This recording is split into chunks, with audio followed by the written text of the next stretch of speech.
toda semana, eu, João Zaine, estarei aqui com você no Giro Empresarial. E para a estreia do nosso programa, temos a honra de receber hoje Paulo Scaff, presidente do SESI, Senai São Paulo, Sebrae São Paulo, Fiesp e Ciesp. Presidente, seja muito bem-vindo ao Giro Empresarial. Obrigado, Zaine. Obrigado pelo convite aí. Sucesso nesse novo programa de vocês. Muito obrigado, presidente.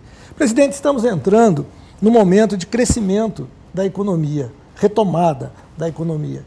Isso tem apontado para alguns índices positivos. A que o senhor atribui esse momento positivo da economia brasileira? Bom, na verdade, a economia é como a vida da gente. É cíclica, né? Nós não poderíamos continuar caindo como estamos caindo. Em 2015, 2016, a economia caiu mais do que 3% ao ano. Acumulou 14 milhões de desempregados, acumulou um monte de empresas aí pedindo recuperação judicial, as prefeituras e governos com falta de arrecadação, porque com a queda do movimento, o crescimento econômico, caiu a arrecadação. Então é uma situação insustentável para muito tempo. Tem um momento em que, costuma-se dizer, que bate no fundo do poço e a coisa tem que recuperar. Eu diria que, primeiro, que já estava uma situação insuportável. Segundo, que houve uma mudança política no país importante. Aquela orientação do PT, aquele governo Dilma, que estava levando e fomentando essa situação, com o impeachment, com a mudança no cenário político, também houve uma mudança de orientação, de direção. O que nós observamos nesses últimos quase 2 anos desse novo governo é que realmente não só a economia recuperou, como também reformas importantes, como a reforma trabalhista, a modernização das leis trabalhistas, a regulamentação do trabalho terceirizado, o teto de gasto público, a lei do petróleo, a reforma do ensino médio, enfim, uma série de reformas estruturais foram promovidas no país e, somado a isso, houve realmente uma reanimada nos investimentos, a ponto que a economia reagiu. Então, nós crescemos no ano passado 1%, é um crescimento modesto, mas melhor 1% positivo do que 3% negativo, né? Então, parou de cair e deu uma pequena recuperada, isso ano passado. E esse ano, 2018, a economia deve crescer 3%. O desemprego está diminuindo, graças a Deus, e bateu 14 milhões de desempregados. Hoje deve estar em 12 milhões e meio, enfim. Até o final desse ano, certamente estará perto ou em torno dos 12 milhões. É lógico que ainda é um absurdo. Um desempregado é muito ruim, imagine 12 milhões, mas é melhor do que 14 milhões. Então, nós estamos na direção de recuperação. O desemprego caiu, a inflação caiu, está abaixo da meta, está em torno de 3%. O crescimento retomou, está com previsão de 3% positivo. O emprego voltou. Os investimentos estão voltando, e se tivéssemos tido a reforma da Previdência e a reforma tributária, eu diria que ainda a segurança seria maior, investidores brasileiros e estrangeiros teriam mais confiança em investir no Brasil. Então eu diria que nós estamos agora num ciclo positivo, saímos daquela situação realmente que dava muita tristeza, de aquele ciclo vicioso de menos investimento, menos emprego, menos consumo, enfim, e tudo negativo. Para agora começarmos um ciclo positivo e que eu espero que a gente consiga resultados bons para o Brasil, principalmente eliminando o desemprego. Muito bom. Recentemente nós vimos o lançamento da campanha, teve uma grande repercussão de mídia, Chega de Engolir o Sapo. No que os juros e o spread bancário interferem nesse crescimento, nessa retomada da economia, presidente? Você sabe que, primeiro eu queria fazer um esclarecimento, se você me permitir. Claro. Que algumas pessoas perguntam, e aí, o sapo substitui o pato? Não, não substituiu nada. O pato foi uma grande campanha contra aumento de impostos que nós lançamos em 2015, colhemos 1.200.000 assinaturas e o pato teve realmente muita personalidade e virou uma celebridade. Por que eu falo celebridade? Além de ele ficar conhecido em todo o Brasil e em muitas partes do mundo, ocupou capas de jornais na Europa, enfim, ele hoje está no Museu de Londres, então como um símbolo de um grande movimento popular que aconteceu e tal, enfim. Como assim, presidente, no Museu de Londres? Ele está no Museu de Londres, tem a imagem do pato lá, simbolizando dos grandes movimentos que tiveram no mundo. Então o Pato virou celebridade e ele continua atento, continua com toda humildade, de prontidão. Governo que falar em aumentar imposto, ele sai para a rua, como ele fez inúmeras vezes e evitou pelo menos por 10 vezes aumento de imposto durante o governo Dilma e durante o atual governo Temer. Pois bem, isso é uma questão, a questão do imposto. Agora nós temos um outro grave problema no Brasil, que são os juros altos. Imagine só, um cidadão que há 10 anos pegou R$100 e aplicou na poupança, na caderneta de poupança, ele tem hoje R$198. Ele tem quase R$200, quase dobrou o capital dele. Em compensação, alguém que tivesse usado um cheque especial ou um cartão de crédito em R$100 e não tivesse pago, hoje estaria devendo R$4.394.000, ou seja, quase R$4.400.000. R$100? R$100 na poupança rendeu mais 98, ficou com 198, mas R$100. Quem usou cartão de crédito ou cheque especial está devendo 4 milhões, em números redondos, R$4.400.000. Aí mostra o absurdo que são os juros no Brasil. Uma inflação de 3% e taxas de 330% de um cheque especial, de um cartão de crédito, e que é um absurdo, assim como outras faixas também. Não são tão absurdo, mas são altíssimas, muitas vezes maior do que dos bancos, dos mesmos bancos, em linhas semelhantes em outros países. Então, até comparando aqui ao Paraguai, se pegarmos o mesmo banco, uma mesma linha de crédito, o Paraguai tem 4% de inflação, a gente tem 3%, e lá os juros, o que se paga lá num ano, paga-se um mês aqui, para o mesmo banco, na mesma linha de crédito. Então, a questão dos juros é gravíssima, e isto é demonstrado que o ano passado, em 2017, os 5 maiores bancos brasileiros tiveram mais lucro, Zaine, mais lucro do que as 260 empresas brasileiras de capital aberto. Então isso mostra que os 5 principais bancos brasileiros tiveram mais lucro, somado o lucro dos 5 principais bancos, foi maior do que das 260 empresas brasileiras de capital aberto que estão na Bolsa de Valores. Alguma distorção tem nisso e aí nasce o sapo. A campanha do sapo chega de engolir sapo e a campanha do sapo, que tem poucos dias, ela já movimentou muita coisa. Já tiveram aí muitos editoriais de jornais, manchetes de jornais, muitas entidades se mobilizaram e até algumas definições do próprio Banco Central em relação a cheque especial, cartão de crédito. Então eu vejo que o sapo já nasce poderoso também, o que é muito bom para a sociedade. São símbolos, Zaine, que representam a indignação da sociedade. O pato representa a indignação da sociedade em relação ao aumento de impostos, ao absurdo de impostos que se paga, com pouco serviço público de qualidade. E o sapo representa a indignação da sociedade em relação aos juros absurdos que custam para as pessoas, para as empresas e para todo mundo aqui no Brasil. Muito bom. Eu acho muito interessante essa questão de pegar ditos populares, símbolos populares e trazer para uma linguagem muito mais simples para a população. Por exemplo, combater os juros. Era difícil a população entender. Eu acho, chega de pagar o pato, sensacional. Chega de engolir, sabe? Chega de engolir. De agora, não estou dizendo, na questão de tributação dos patos. E agora uma segunda campanha também na mesma linha, muito inteligente, trazendo para a linguagem popular uma linguagem bancária, de juros, de economia, que era muito difícil a população entender. Parabéns, muito interessante. Com exemplo real, né? E com exemplo real. Esse exemplo dos R$100 é fácil de entender, né? Fácil de entender. Muito... Ou seja, o seu João há 10 anos pôs R$100, tem 198. O seu Pedro há 10 anos ficou devendo cheque especial ou cartão de crédito R$100, deve R$4.394.000 no banco. Então é fácil de entender a distorção e o absurdo que é isso aí. Presidente, no mundo inteiro fala-se muito da indústria 4.0. E aqui no Brasil me parece ainda que o empresariado, o setor produtivo, não despertou para esse importante tema. O que o Ciesp, a Fiesp, o SESI e o Senai têm feito em relação a isso, presidente? Nós estamos vivendo a 4ª revolução industrial. Nós estamos falando da indústria 4.0, porque o 4 aí é da 4ª revolução industrial. Só relembrando, nós tivemos a primeira revolução industrial lá nos idos de 1800 com a máquina a vapor, que transformou a vida e transformou a sociedade e enfim, os recursos que se tinha na época. Depois, na virada do século, tivemos a energia elétrica, que foi a 2ª revolução industrial. Depois, na década de 60, o computador, a terceira revolução industrial.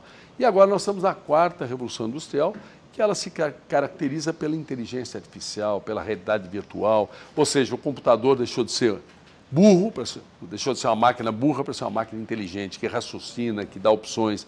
E isso reflete na indústria, por isso chamada indústria 4.0, onde você tem sistemas, você tem processos mecanizados, automatizados e que fazem escolhas, não é mais aquele processo repetitivo feito por um computador ou por um robô. O robô, o computador, ele opta em melhores caminhos, então isto é através da inteligência artificial.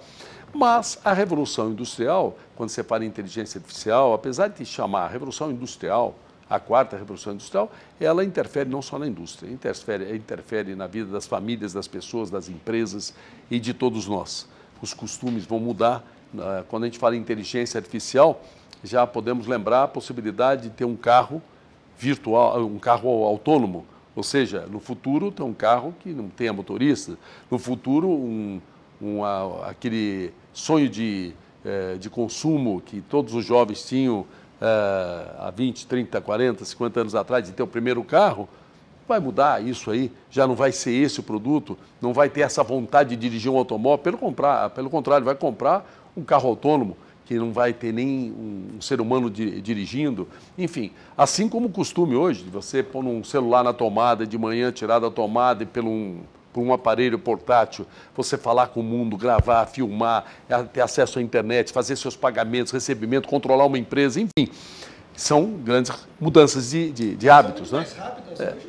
São muito mais rápidas. Você pega um carro, a mesma coisa. Tem partes do mundo hoje também, assim como o celular, põe na tomada, o carro de manhã tira da tomada e sai, tem autonomia de 300 milhas, 400 milhas, enfim. Então, esta mudança, essas transformações, há quem diga que os próximos 100 anos vão equivaler a 20 mil anos passados. Ou seja, imagine só que os próximos 100 anos, as transformações que vão acontecer, no passado precisaria de 20 mil anos. Então pensa bem o quanto vai haver de alterações por ano, tá certo? Não é só no 100º ano que vai haver. Ou seja, dentro dessa proporção, cada ano que passa, as transformações vão ter equivalência a décadas passadas. Então nós vamos ter que correr atrás. E vai mudar não só na indústria, como eu já disse, no comércio, nos costumes, nas famílias, na educação, na saúde. Enfim, em todos os serviços que o homem utiliza, vão ter transformações muito grandes. E nós vamos ter que nos adaptar a isso. Nós vamos ter que nos adaptar. E por essa razão que o Senai, por exemplo, já tem uma escola 4.0. A escola em São Caetano tem uma linha 4.0, nós já estamos nos antecipando. Nós temos feito palestras da indústria 4.0. Eu chefiei uma missão no final do ano passado para o Vale do Silício, na região de São Francisco, nos Estados Unidos, e visitamos as principais empresas. Ficamos impressionados. Você pega uma Apple, está valendo quase $1 trilhão. Uma empresa. Imagine só, o PIB brasileiro é $1 trilhão e 600 bilhões. Uma Apple, uma empresa brasileira, está valendo $1 trilhão. Ou seja, é um pouco menos, é 60% do valor do PIB brasileiro, de toda a produção brasileira. Então, veja o mundo que nós estamos passando, de grandes transformações. E a gente tem trazido isso para cá, tem estimulado muito startups brasileiras.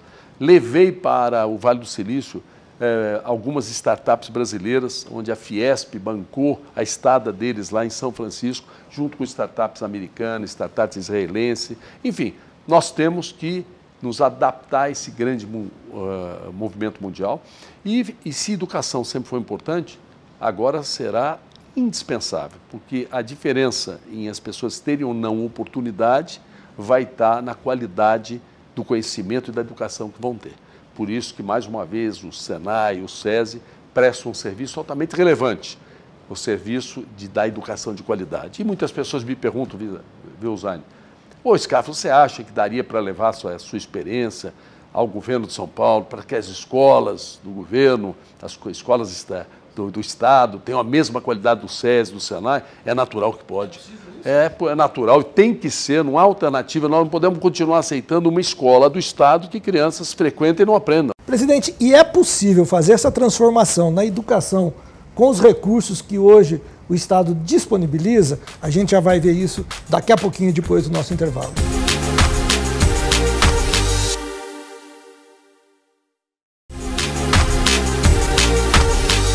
Estamos de volta com o Giro Empresarial. Estávamos falando com o presidente Paulo Scaff a respeito da educação. Presidente, é possível fazer a transformação que foram feitas no SESI e no SENAI com os recursos que o Estado disponibiliza hoje? Mas não tem alternativa, tem que ser possível.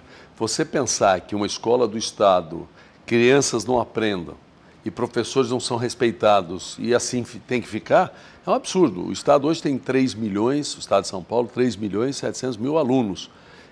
Imagine você comprometer o futuro de uma geração, de milhões de crianças. Não há a menor dúvida que nós temos que pegar a escola do Estado e fazermos dela uma escola de excelência. E é possível sim, tanto é que no próprio Estado, num universo, sei lá, de 100 escolas, você muitas vezes tem, algumas são poucas, mas que são boas referências, que funcionam bem. A diferença está no gestor, no diretor, na disposição política, principalmente. Tem que haver uma prioridade. A educação é coisa sagrada. Como eu disse, a vida toda foi importante, mas agora é indispensável. Com a 4ª Revolução Industrial, com a era do conhecimento, da inovação, hoje uma criança que entra para cursar o ensino fundamental, são 9 anos de fundamental e 3 anos de médio. Então você tem 12 anos. Quando terminar, 70%, 80% das profissões serão outras, que hoje são desconhecidas. Mas uma coisa é certa, para se adaptar a essas novas profissões, precisa ter a educação básica, precisa ter o alicerce do conhecimento, precisa estar preparado para o que vier, entende? E não é com uma escola que as crianças frequentem, não aprendam. E, como eu disse, professores não são respeitados, muitas vezes tem craque na porta da escola. Assim, você não constrói uma geração que vai ter autoestima, futuro, sucesso, e é isso que nós sonhamos para todos os jovens. Então, eu não tenho a menor dúvida, é possível sim nós levarmos a experiência do SESI, do SENAI, a qualidade do SESI e SENAI para a escola pública e tem que ser feito isso. Muito bom.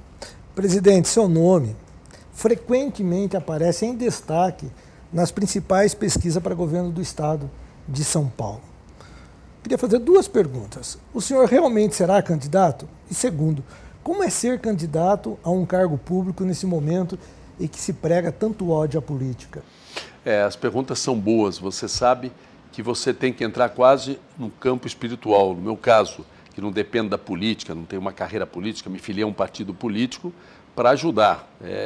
Meu lema é amar e servir, isso que me estimula na política. Então você tem que entrar quase assim no campo espiritual e ficar acima de todo esse desgaste, esse mau ambiente da política, ou dos políticos, dos escândalos, e se estimular a enfrentar tudo por uma causa maior, por uma causa de poder servir, fazer o bem. Nós estamos dizendo aí, por mais que a gente possa fazer à frente da Fiesp, do Ciesp, do SESI, do SENAI, do SEBRAE, naturalmente é menos do que a gente poderia fazer à frente do governo do Estado de São Paulo.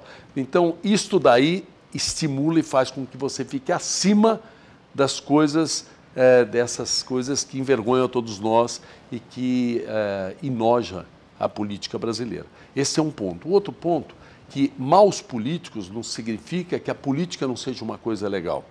A política é a forma melhor para você ser solidário e servir as pessoas. Quem entra na política tem que servir, não ser servido da política. Então, a política verdadeira, ela é uma coisa maravilhosa. Aliás, o Papa Francisco, num dos depoimentos dele, dos pronunciamentos dele, num trecho ele convoca os cristãos à política, porque é a forma mais generosa, a forma mais clara de praticar caridade estando na política. Isso são palavras... De servir, né? De servir. Isso são palavras do Papa Francisco. Então, eu não tenho dúvida disso. A política é uma coisa muito bonita. Agora, aqui no Brasil, nós estamos numa fase de alguns maus políticos e que fizeram com que a imagem ficasse muito ruim. Mas você não pode se basear nisso. Você tem que olhar, de um lado, a beleza da política, a política de servir, e de outro lado, entender que se você puder ter uma participação, ajudar a participar, isso vale muito mais do que estar preocupado aí com referência. Você tem que deixar um pouco vaidades, imagem, você tem que ver o melhor. Cada um nessa vida tem a sua missão. Então, a missão, você cumprir a sua missão aqui, vale mais do que você escolher o momento ideal, o ambiente ideal. Não é assim que as pessoas têm sucesso, não é assim que você realiza grandes obras. Pelo contrário, até, nas grandes obras, a história do mundo mostra, são momentos de adversidade, momentos de dificuldade, passando por muitos obstáculos, é que você atinge, vamos dizer, grandes realizações. Então, é assim que eu encaro. Eu encaro que, de uma forma cômoda, era melhor estar fora da política. Eu não dependo da política para nada. Não é? Eu faço, como disse, para amar e servir. Mas seria cômodo, mas não seria certo. Então, que eu me sinto bem. E se o destino for de eu ter sucesso nas eleições e ter como missão o governo de São Paulo, ótimo. Vou honrar isso como honrei todos os locais que eu passei, em todas as missões que tive. E se não estiver no meu destino, vou só agradecer a Deus também, porque por tudo aquilo que Ele me permite fazer e atender, vamos dizer, a milhões de pessoas aí, através das entidades que eu presido ao longo desses anos todos. Mas ao que tudo indica, então o senhor será candidato a governo do Estado. Eu sou hoje pré-candidato a governador pelo MDB, assim como hoje não existe figura de candidaturas, as figuras são de pré-candidaturas, porque as convenções partidárias serão no final de julho e início de agosto, e as candidaturas nascem em meados de agosto.